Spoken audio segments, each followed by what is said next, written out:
बिस्मिल्लाहिर्रहमानिर्रहीम। आज का ट्यूटोरियल फॉर्म के हवाले से। और फॉर्म हम क्यों बनाते हैं कि हमें अगर कोई चाहते हैं कि हमारी वेबसाइट के ऊपर एक कोई अपना मैसेज हमें सेंड कर दे, मिसाल के तौर पर वो अपना नाम लिख दे, मोबाइल नंबर लिख दे और कुछ जो भी सवालात उसके दिमाग में वो लिख के सबमिट का बटन दबाएगा तो वो बाकायदा, या सेंड का बटन दबाएगा तो वो मैसेज बाकायदा हमें ईमेल हो जाएगा। तो इस चक्कर में हम जो है वो फॉर्म बनाते हैं। इंडेक्स को कंट्रोल C कॉपी कर लेता हूँ, कंट्रोल V पेस्ट कर देता हूँ, इसको F2 दबा के रीनेम कर देता हूँ। अच्छा, इसमें मैं इसका नाम रख देता हूँ फॉर्म, और इस पर राइट क्लिक करके open with notepad. Form HTML हमारे पास नोटपैड में ओपन है, और इसके अंदर मैं जब फॉर्म लिखता हूँ तो इसका मतलब है यहाँ से इस फॉर्म के अंदर अब जो भी मैं इंफॉर्मेशन लिखूँगा वो सब की सब सेफ होगी। एक ऐसे ही अभी नेम, ठीक है। अब इनपुट की कई सारी टाइप होती है, लेकिन मैं अभी जो सबसे पहले जो सबसे कॉमन होती है वो होती है टेक्स्ट, कि यानी जो भी बंदा लिखेगा वो टेक्स्ट की सूरत में, अल्फाजों की सूरत में लिखेगा। इसका नाम मैंने बता दिया कि नेम ही हो, ठीक नहीं होती, याद रखिएगा। इसमें आप विथ लिखेंगे तो कुछ भी काम नहीं करेगा, आप इसको साइज़ लेना होगा, साइज़ कि इसकी जो विथ कितनी बड़ी होनी चाहिए। मिसाल के तौर पर मैं इस वक्त इसको 25 कर देता हूँ, यहाँ से आगे निकल जाएगा 25, थोड़ा सा ही फ़र्क हुआ, ठीक है। तो 35 कर देता हूँ ताकि आपको और वाज़ेह फ़र्क नज़र आ जाए, ठीक है। तो ये हमारे इसके साइज़ को हम बाकायदा कंट्रोल कर सकते हैं साइज़ लिख के, विद नहीं लिखेंगे। फिर इसके अलावा साइज़ के अलावा एक और चीज़ होती है जिसको हम कहते हैं प्लेस होल्डर, ठीक है। तो जब हम प्लेस होल्डर बताते हैं कि इंटर योर नेम, तो जब हम इसको रिफ़्रेश करेंगे तो यहाँ पे बाकायदा लिखा हुआ आ जाएगा। जिस तरीके से ये अभी लिखेंगे वो खुद ही गायब हो जाएगा, ठीक है। बहुत सारे डेवलपर जो होते हैं वो इस तरीके से ये बाकायदा काम कर देते हैं कि वो नेम लिखते ही नहीं है और डायरेक्ट ही ये चीज़ दे देते हैं। इस तरीके से इनपुट सारा कराते चले जाते हैं कि आपके सामने लिखा आ रहा होता है कि इंटर योर नेम, नीचे में ईमेल लिखा आ रहा होगा और इसी तरह से चीज़ें लिखी आ रही होगी। बहरहाल ये आपके ऊपर है, मैं अभी फ़िलहाल इसको लेके चल रहा हूँ। और इसके बाद जब ये हो जाता है तो इसको ब्रेक लाइन कर देता हूँ कि हम उसकी टाइप बताते हैं कि टेक्स्ट है, नेम बताते हैं कि उसका नाम क्या है, और साइज़ इसमें कितना आ रहा है। मैं इसको साइज़ को अगर कम करना चाहूँ तो कम भी कर सकता हूँ, 25 मैं फ़िलहाल रख लेता हूँ। Place holder inter your name, और ये मैं कर देता हूँ। अच्छा, मैं इसी को इस बल्कि BR के साथ सबको कॉपी कर लेता हूँ,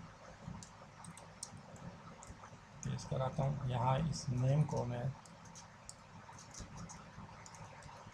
ईमेल,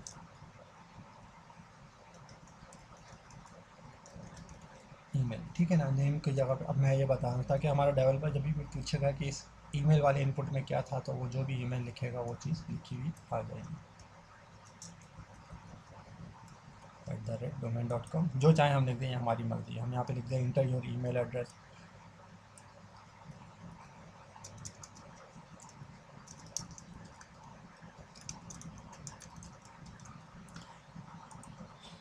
ठीक है। ये हो गया। ईमेल में हम जो नेम लिखना चाहे इस तरीके से हम लिख सकते हैं। अच्छा, एक और चीज़ मैं कर देता हूँ आपको, ताकि आपको वो भी पता चल जाए। ऐसा अक्सर हम लोग कहते हैं कि यूज़र आईडी लिखें और फिर पासवर्ड लिखें, ठीक है। तो पासवर्ड के लिए जो टाइप होती है टेक्स्ट नहीं इस्तेमाल होगी, बल्कि हम इसके लिए पासवर्ड यूज़ करेंगे, और इसमें इसका नाम हम बता देंगे कि ये पासवर्ड है हमारे पास।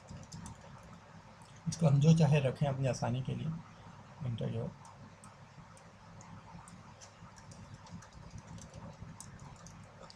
पासवर्ड, और हम इसको रिफ़्रेश कराते हैं। इंटर योर नेम, ठीक है, और ईमेल एड्रेस कि जो भी आप ईमेल लिखना चाहें वो लिख देंगे, और पासवर्ड में आप जो भी लिखेंगे तो यहाँ पे बाकायदा ये आपको इस तरीके से लिखा हुआ नज़र आ रहा होगा, और जब डिलीट करेंगे तो ये दोबारा वापस इंटर योर पासवर्ड लिखा हुआ आ जाएगा। अच्छा, इसके अंदर मैं बहुत सारे लोग बाकायदा खुद ही स्टार बना के दे देते हैं, 1 2 3 4 5 6 7 8, और रिफ़्रेश करता हूँ मैं तो यहाँ पे ये बाकायदा इंटर योर पासवर्ड जो भी आप लिखें वो पासवर्ड आपको नज़र नहीं आएगा, ये काम नज़र को। अच्छा, फिर इसके बाद हम यहाँ से फिर एक और दफ़ा कॉपी पेस्ट कर देते हैं। तो इनपुट टाइप हमने टेक्स्ट बताई, मैंने आपको इनपुट टाइप पासवर्ड बताया। अब इनपुट टाइप हम यूज़ कर रहे हैं रेडियो, ठीक है।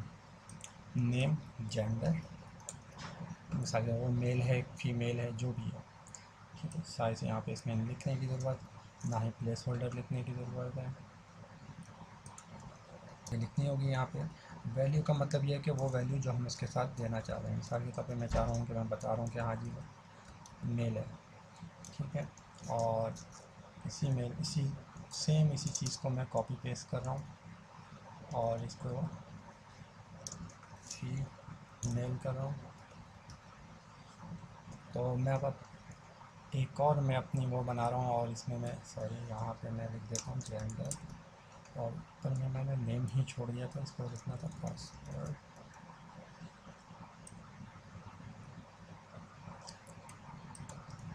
ठीक है, सेव करके मैं इसको रिफ़्रेश कराता हूँ। तो अब यहाँ पे मेरे पास जेंडर वो पूछ रहा है कि जेंडर आपका मेल है या फीमेल है, दोनों में से कोई एक चूज़ कर सकते हैं आप।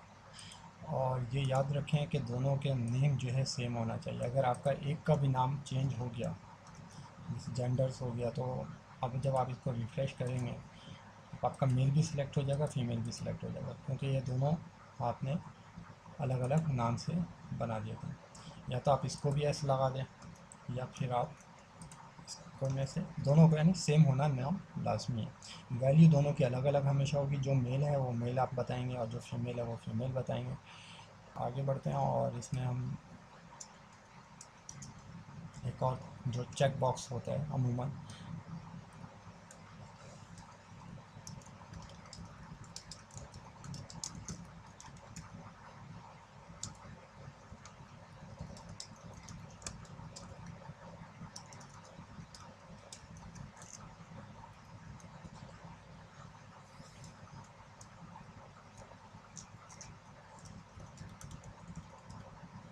चेक बॉक्स लिखा, अच्छा चेक बॉक्स, और इसका नाम रख देता हूँ सर्विस। साइज इसमें और प्लेस होल्डर की ज़रूरत नहीं है।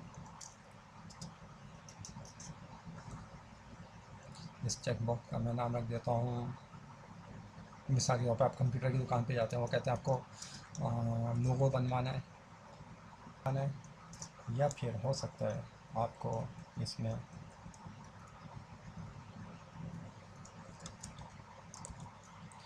लाइन के नीचे आपने ये बता दिया कि उसको लोगो बनवाना हो। फिर अगर उसको डिज़ाइनिंग करवानी हो, ठीक है, वेब पेज की डिज़ाइनिंग करवानी है या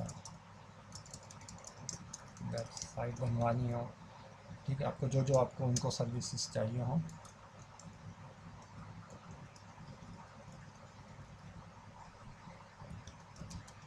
अपडेट वेबसाइट। तो ये चेक बॉक्स टाइप है। नेम हमने सर्विसेज हमने बाकायदा यूज़ किए हैं और ये हम उससे पूछ रहे हैं, ये सब एरे में कन्वर्ट हो जाएगा। ये हम इसको ठीक है, तो हम इसको फ़िलहाल हम इसको सेव करते हैं और इसको हम इसमें रिफ़्रेश करते हैं। तो यहाँ पे हमारे पास आ रहा है, चेक बॉक्स आ रहा है कि you need more service please check the box, के लोगो अगर आपको बनवाना है तो लोगो बनवा दें, वेबसाइट अगर आपको करनी है तो ओके, आपको हाँ वेबसाइट पे भी मज़ीद अपडेट यानी काम करवाना है तो वेबसाइट बनवानी है तो ठीक है वेबसाइट बनवा दें, अपडेट करवाना है तो अपडेट करवा दें। जो आपको समझ में आ रहा है उसको सेलेक्ट कर लें, जो समझ में नहीं आ रहा उसको छोड़ दें। तो ठीक है कि न्यू वेबसाइट बनवानी है या फिर उसको अपडेट वेबसाइट करवानी है और लोगो बनवाना खाली, तो जो जो सर्विस उसको लेनी है वो उस पर सेलेक्ट करके सेंड मैसेज में कर दें। बाकी ये किस तरीके से आप तक ईमेल आएगा, ये सारा ईमेल जो है ये कैसे पहुंचेगा आप तक, वो काम डेवलपर के ऊपर है, वो डेवलपर सारा काम करेगा, आपको उसकी कोई ज़रूरत नहीं है। हमने यहाँ तक अभी ये सारी चीज़ें की जहाँ तक, और हम एक चीज़ और सेलेक्ट के बारे में मैं बताता चलता हूँ कि अब हम यहाँ पे बी आर डाल के, अब ये थोड़ा अलग हो गया, ठीक है। अभी तक हम इनपुट में चल रहे थे, अब हम चल रहे हैं सेलेक्ट के अंदर। सेलेक्ट के अंदर हम बताते हैं कि एक बाकायदा हमारे पास ड्रॉप डाउन लिस्ट आ जाती है, उस लिस्ट के अंदर से जो भी वो सिलेक्ट करेगा वो चीज़ चलेगी। मिसाल के तौर पे हम यहाँ पे लिख देते हैं ऑप्शन,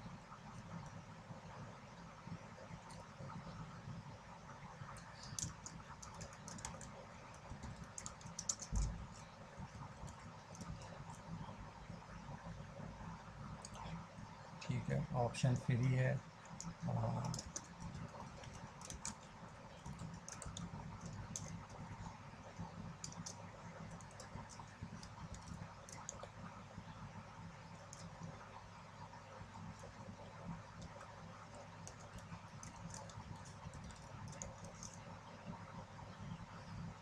ठीक है, मिसाल के तौर पर हम एक ये चीज़ लिख देते हैं। अच्छा, सेलेक्ट में हमें नेम डालना लाजमी है कि सेलेक्ट का नाम, ये हम क्या चीज़ है, ये हम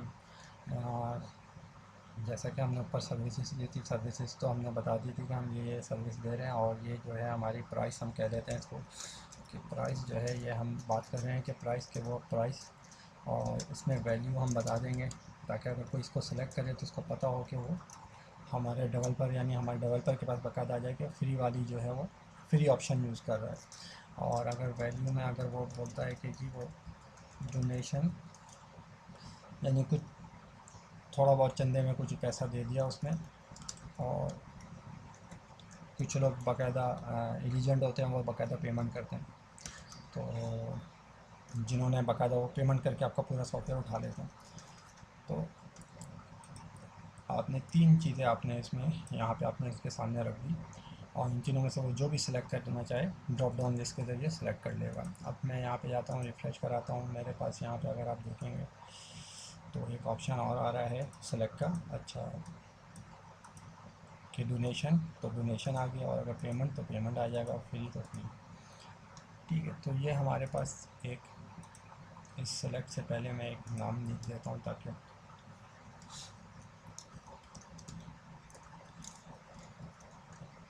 अगर टेबल बना रहा होता मैं तो आपको बड़ी आसानी से ये सब कुछ चीज़ें मैनेज करना मेरे लिए और आसान हो जाता। ठीक है, तो प्राइस फ्री हो गई, डोनेशन या फिर पेमेंट, जो हम इसको जिस तरीके से हम डील करना चाहें वैसा डील कर रहे हैं। ठीक है, तो ये हमारा एक फॉर्म बनता जा रहा है। अब एक आखिरी चीज़ जो मैं आपको इसमें बताता चलूँगा वो है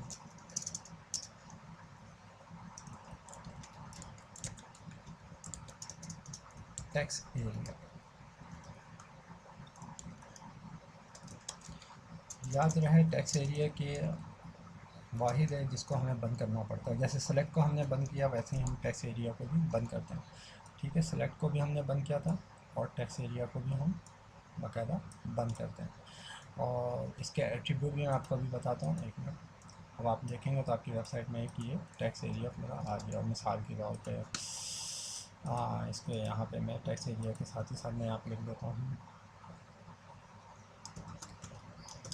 एनी क्वेश्चन,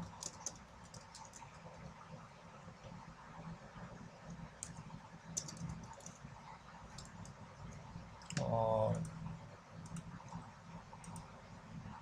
ठीक है, तो ये अब हमारे सामने एक आ रहा है कि अगर कोई भी सवाल है तो आप हमसे पूछ सकते हैं। और इसमें आप देख रहे हैं कि दो लाइन, सिर्फ दो लाइन नज़र आ रही है। ठीक है, और हम इसके अंदर जाके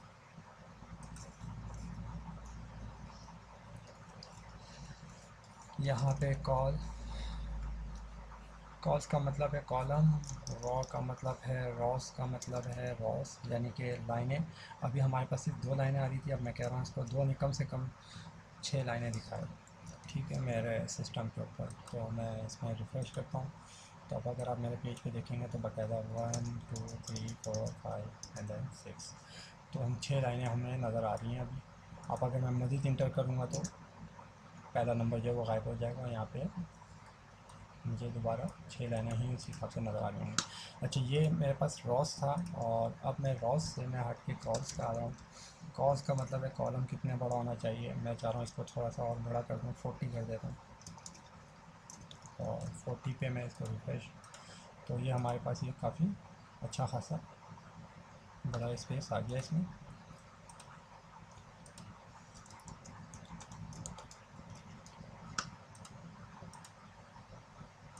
सही है, अब आप देख रहे हैं कि यहाँ पे आपका जो भी है उसमें आप जो भी चाहें वो लिख सकते हैं। तो ये एक सिंपल हमने टेक्स्ट एरिया में रॉस, कॉलम्स, और ऑफ कोर्स नेम आएगा, क्वेश्चन, जो भी आप लिखना चाहें वो नाम बता दें, ताकि जब भी वो डेवलपर उठाएगा तो वो पूछेगा कि टेक्स्ट एरिया में क्या था, कौन सा नाम था, तो वो पता चल जाएगा कि टेक्स्ट एरिया में क्वेश्चन जो है वो क्या था, वो जो भी लिखा होगा वो चीज़ उसके पास पहुंच जाएगी। अच्छा, तो यहाँ तक मैं आपको बताया, और आखिरी जो चीज़ एक और रह गई जो कि सेम इनपुट टाइप है बटन। हम बटन भी लिख सकते हैं और सबमिट भी लिख सकते हैं, ये हमारी मर्ज़ी है।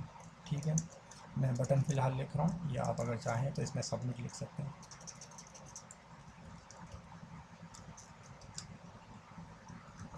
इसका नाम जो है वो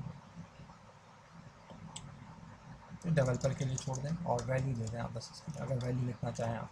मिसाल के तौर पे मैं चाहता हूँ सेंड लिख दें, कि हाँ ये मैसेज सेंड कर दें हमें। तो वैल्यू सेंड हम जब हम इसको रिफ्रेश करेंगे तो यहाँ पे नीचे एक बटन आ जाएगा, आएगा नहीं आएगा, नहीं आएगा शायद। बी आर ब्रेक लाइन कर देता हूँ मैं, और अब मैं यहाँ पे जब रिफ़्रेश करता हूँ तो एक बटन आ जाएगा।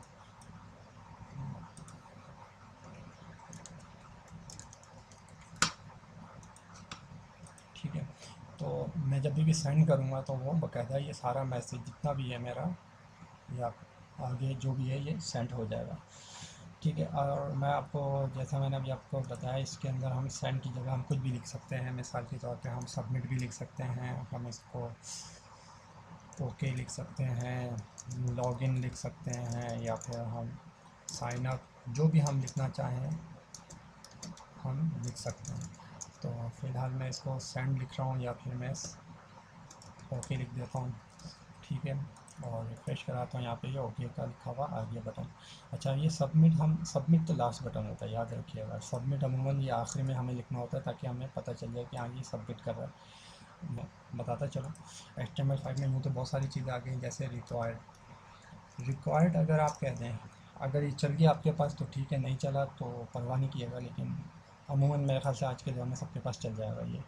इसी तरह से ईमेल में भी रिक्वायर्ड लगा दिया मैंने, कि ये हमें चाहिए लाजमी, ये दोनों आपका डालना लाजमी है। इसी तरीके से अगर पासवर्ड में भी मैं रिक्वायर्ड लगा देता हूँ, कि पासवर्ड अगर आपने खाली छोड़ दिया तो वो एरर आ जाएगा।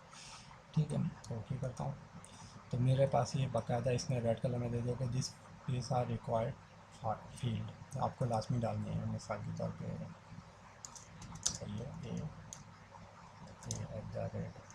a@a.com पासवर्ड को मैं छोड़ देता हूँ फ़िलहाल, और जब मैं ओके करता हूँ तो मुझे ये फिर पासवर्ड पे लेके आ गया कि आपको पासवर्ड लाजमी डालना है। जो भी आप लिखते हैं पासवर्ड में पासवर्ड लिख दें। अच्छा, मेल सेलेक्ट, जिस तरीके से जो भी चीज़ आपको सेलेक्ट करनी है वो आप सेलेक्ट कर सकते हैं, और इसमें जो भी सवाल लिखने चाहें वो लिख सकते हैं। तो ये सब कुछ चीज़ें हम बनाते हैं। और would you like to save your password, भाई गलत है सब कुछ। अच्छा, तो अब आपके पास जो ये सारी चीज़ें जो है इस तरीके से आपकी सेव हो जाती हैं। मैं एक दफ़ा फिर आपको अपने इसमें ट्यूटोरियल के इसमें आपको बताता चलता हूँ कि हमने फॉर्म किस तरीके से बनाया। और मैंने कहा था कि आपको एक दफ़ा गहरी सांस ले लें, मैं बस सिर्फ सिंपल अब बताता जा रहा हूँ कि इनपुट की टाइप जो होती है हमारे पास, ठीक है, टेक्स्ट होती है, इस चीज़ को याद रखिएगा। फिर इसी तरीके से इनपुट की टाइप पासवर्ड होती है, इनपुट टाइप ये HTML5 में होती है। ठीक है, यहाँ पे मेरा ख्याल से अभी आपके इसमें नहीं चलेगी। इनपुट टाइप रेडियो होती है,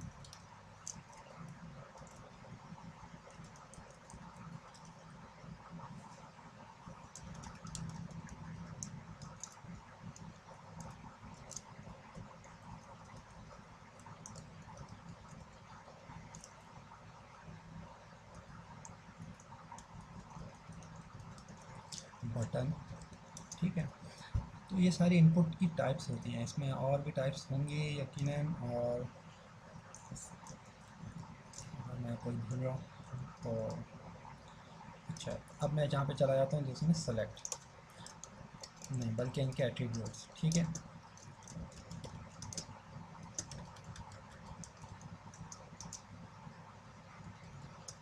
ये मैं इनपुट अब इन सब के अंदर आप देख सकते हैं नेम बराबर हो जाए, ठीक है, नाम बराबर हो जाए, इन सब के अंदर हमें एट्रीब्यूट्स यूज़ करने पड़ते हैं। साइज़ अगर हम कोई देना चाहें तो साइज़ दे दें, फिर हम रिक्वायर्ड हम लिख सकते हैं।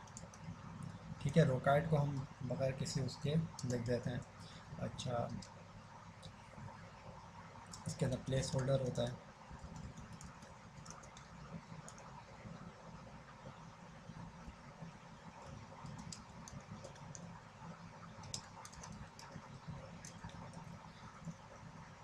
ठीक, ये सब जो है हमारे पास इनपुट के एट्रीब्यूट्स होते हैं कि नेम हम लिख देते हैं, साइज़ हम उसके अंदर बता देते हैं, रिक्वायर्ड है, हमारी ज़रूरत है या नहीं है। ठीक है, और इसी तरीके से डमी टैक्स हो गया। इसके बाद मैं आ जाता हूँ सेलेक्ट के ऊपर कि सेलेक्ट की हमारे पास सेलेक्ट की कमांड के अंदर हमारे पास जो तरीक़ाकार है वो उसके अंदर है कि हमें ऑप्शन देना पड़ता है। ठीक है, ऑप्शन के अंदर हम जो भी लिखेंगे ए तो वो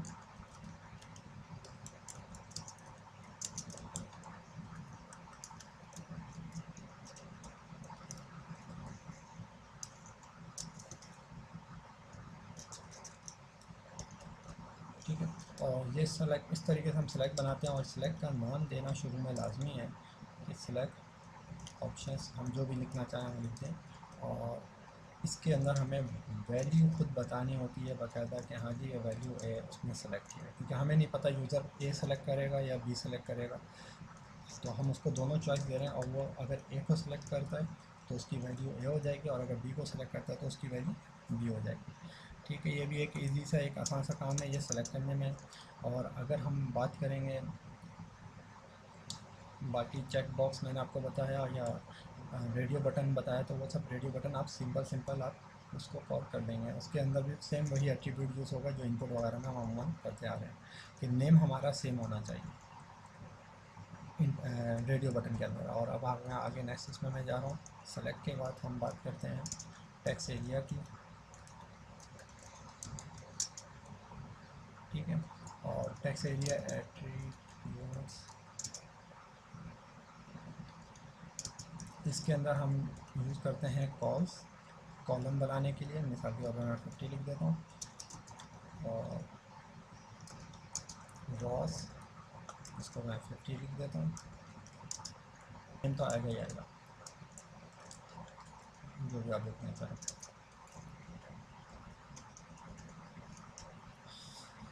सही है, तो